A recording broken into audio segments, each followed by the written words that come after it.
ఈ రోజున గౌతు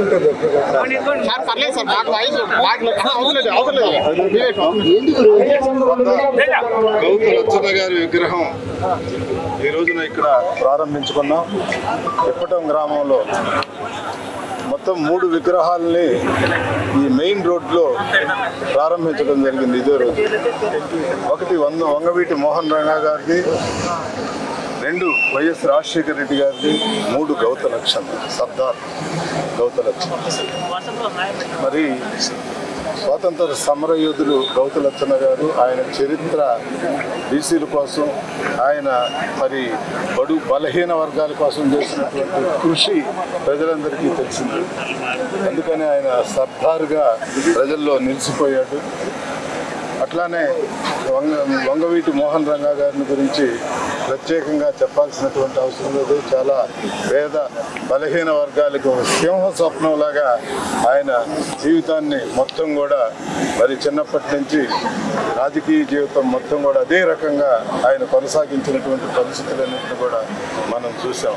ఇక రాజశేఖర రెడ్డి గారిని గురించి మనం చెప్పాల్సిన విషయాలు ఏంటంటే, సమాజంలో ఉన్నటువంటి రైతుల కోసం ఆయన ముఖ్యమంత్రిగా గెలిచిన తర్వాత మొట్టమొదటి తొలి సంతకం సాగునీరు ఇచ్చేదానికి పొలాలకి ఫ్రీ విద్యుత్ ఇవ్వటం జరిగింది. అట్లానే జల యజ్ఞాన్ని ప్రారంభించాడు. పేద బలహీన వర్గాలందరికీ కూడా సమాజంలో సముచితమైనటువంటి న్యాయం జరగాలి అనే ఆలోచనతో విద్య వైద్యాన్ని ఆనాడు మరి ముఖ్యమంత్రిగా చేసినటువంటి సేవలు మనం ఎవరూ కూడా జీవితంలో మర్చిపోలేము. అందుకే ఆయన ఈనాటి వరకు ప్రజల గుండెల్లో ఉన్నటువంటి విషయాన్ని కూడా మనం ఉంచుకోవాలి. ఈ గ్రామంలో ఉన్నటువంటి పెద్దలందరూ కూడా ఈ 3 విగ్రహాలని ఈ రోడ్లో ప్రారంభించినందుకు ప్రత్యేకమైనటువంటి ధన్యవాదాలు మరి ప్రజలందరికీ కూడా తెలియజేస్తూ ఉన్నాం. ఇంకొక విషయం ఏంటంటే, నిజంగా ఒక చిన్న విలేజ్ ఇది ఇప్పటం గ్రామం. అంటే ఇప్పటం గ్రామంలో ఈనాడు ఈ రోడ్డు మరి ఒక కార్పొరేషన్ స్థాయిలో ఉన్నటువంటి సిటీల్లో ఉన్నటువంటి రోడ్డులాగా తీర్చిదిద్దటం జరిగింది. దీనికి ఎన్ని ఇబ్బందులు ఉన్నప్పటికీ కూడా మీ అందరి సహకారంతో స్థానిక శాసనసభ్యులు గౌరవనీయులు ఆళ్ల రామకృష్ణారెడ్డి గారు ఈ మొత్తం ప్రాజెక్ట్ అంతా కూడా పూర్తి చేశాడనే విషయాన్ని మనం ఎవరు కూడా ఎప్పుడైనా ఏ కార్యక్రమం చేసినా మీ అందరి సహకారం అవసరం. గ్రామంలో ఏది చేసినప్పటికీ కూడా అందరి సహకారంతోనే పనులు పూర్తవుతాయి. అందులో భాగమే ఈనాడు మీ గ్రామంలో దాదాపుగా మట్టి రోడ్లు నేను తిరిగిన రోడ్లన్నీ కూడా అన్ని రోడ్లు సిమెంట్ రోడ్లుగా, ఇవాళ లైటింగ్ కూడా కార్పొరేషన్ స్థాయిలో ఏర్పాటు చేయటం జరిగింది. అట్లానే పేదలకు ఇవాళ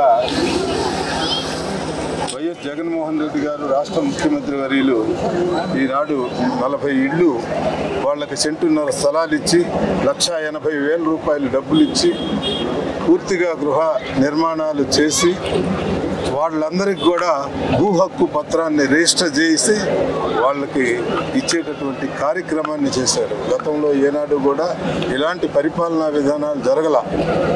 పరిపాలన అంటే పరిపాలన ఎలా ఉండాలి, పేదలకి అనుకూలంగా ఉండాలి, పరిపాలన ఆ రకంగానే కొనసాగాలి, వాళ్ళకి హక్కులు కూడా ఏర్పాటు ఉండాలి. గతంలో ఒట్టి పట్టా ఇచ్చేవాళ్ళు, ఆ పట్టా కొన్నాళ్ళు పోయిన తర్వాత దానికి విలువ ఉందో విలువ లేదో కూడా తెలిసినటువంటి పరిస్థితి లేదు. పట్టా ఇల్లు కదా అని చెప్పి చాలా చిన్న చూపు చూసే పరిస్థితి ఉండేది. ఈనాడు అది లేదు. ముఖ్యమంత్రి గారు ఆలోచన చేసి ఇది సరైనటువంటి న్యాయం కాదు అనే ఆలోచనతో ముఖ్యమంత్రి గారు తీసుకున్నటువంటి నిర్ణయం పేద బలహీన వర్గాలందరికీ కూడా చాలా గొప్ప విషయంగా మనందరం కూడా భావించాలి.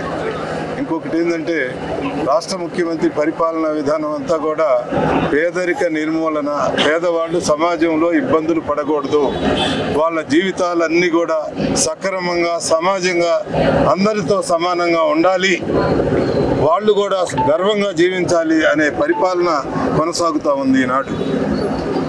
దానికి కావాల్సినటువంటి ఏర్పాట్లన్నీ కూడా మరి రకరకాలైనటువంటి స్కీముల ద్వారా పిల్లలు చదువుకోవాలంటే పూర్తిగా చిన్నపిల్లల దగ్గర నుంచి ఏ స్థాయిలో చదువుకున్నా ఫ్రీగా ప్రభుత్వ సహకారంతోనే ఈనాడు అందరూ కూడా చదువుకుంటా ఉన్నారు. వైద్య విధానం కూడా మరి మీ అందరికీ తెలుసు, వైద్యం మీ చెంతకే వచ్చింది. కావాల్సినటువంటి సహకారం మొత్తం కూడా గ్రామీణ ప్రాంతాల్లో వైద్య సేవలు అందిస్తూ ఉన్నారు, మందులు అందిస్తూ ఉన్నారు. ఏదైనా పెద్ద ఆపరేషన్ చేయించాలన్నా కూడా ప్రభుత్వ సహకారంతో ఎంత పెద్ద ఆపరేషన్ అయినా ప్రభుత్వం పూర్తిగా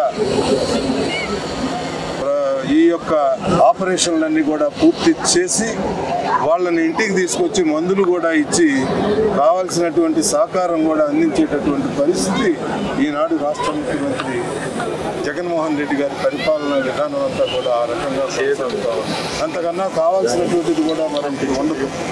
కారణం ఏంటంటే పేదవాళ్ళకి కావాల్సింది విద్య, వైద్యం. వాళ్ళ పిల్లలు అభివృద్ధి చెందాలి, వాళ్ళు చదువుకోవాలి, చదువుకొని అభివృద్ధి చెందేటైతేనే వాళ్ళ కుటుంబం అభివృద్ధి చెందుతుంది అనే విధానంగానే ఈనాడు పరిపాలన సాగుతుంది. మీరందరూ కూడా అర్థం చేసుకోవాలి పరిపాలన. గతంలో ఏనాడు కూడా మీ ఒక పెన్షన్ శాంక్షన్ చేయాలన్నా కూడా ఏ రకంగా ఉండేదంటే 60 సంవత్సరాలు దాటిన తర్వాత 65 సంవత్సరాలు వచ్చిన వాళ్ళు ఆఫీసుల చుట్టూ తిరుగుతూనే ఉండేవాళ్ళు. 60 సంవత్సరాలకు పెన్షన్ ఇస్తానంటే 65 సంవత్సరాలకు కూడా వాళ్ళు ఆఫీసుల చుట్టూ తిరిగినా కూడా శాంక్షన్ అయ్యేటటువంటి పరిస్థితి. ఈనాడు 60 సంవత్సరాలు పూర్తయిన తర్వాత వాళ్ళ ఇంటికి వచ్చి వాళ్ళ చేత మీకు 60 సంవత్సరాలు పూర్తయింది, మీకు పెన్షన్ శాంక్షన్ చేస్తున్నామని చెప్పి సంతకాలు పెట్టించుకొని పెన్షన్ ఇచ్చేటటువంటి పరిస్థితికి పరిపాలనా విధానం వచ్చిందంటే మనం జీవితంలో కూడా ఈ పరిపాలనని ఎవరు కూడా మర్చిపోరాదని చెప్పి కూడా మీ అందరికీ తెలియజేస్తున్నా. ఎలక్షన్స్ వచ్చినాయి, మనందరం కూడా గ్రామీణ ప్రాంతాల్లో ఉన్నాం. ఇలాంటి పరిపాలన కావాలి, ఇలాంటి ముఖ్యమంత్రులు మనకు అవసరం అనే విషయాన్ని కూడా మనం ఎవరు కూడా మర్చిపోకూడదు. మరలా ఇలాంటి ప్రభుత్వాలు వస్తే జీవితాల్లో ఈనాడు ప్రారంభించినటువంటి ఈ యొక్క పేదరిక నిర్మూలన విధానం కొన్ని ఇంకా 2-3 పరిపాలనలు వచ్చేటైతే పూర్తిగా వాళ్ళ యొక్క జీవితాల్లో మార్పు వస్తుందని చెప్పి కూడా నేను ఈ సందర్భంలో మీ అందరికీ తెలియజేస్తూ, ఇప్పటం గ్రామంలో ఉన్నటువంటి ఈనాటి పరిస్థితి చూస్తుంటే ఇప్పటం రూపురేఖలన్నీ కూడా మన ఆళ్ళ రామకృష్ణారెడ్డి గారు తీర్చిదిద్దారని చెప్పి కూడా నేను ఈ సందర్భంలో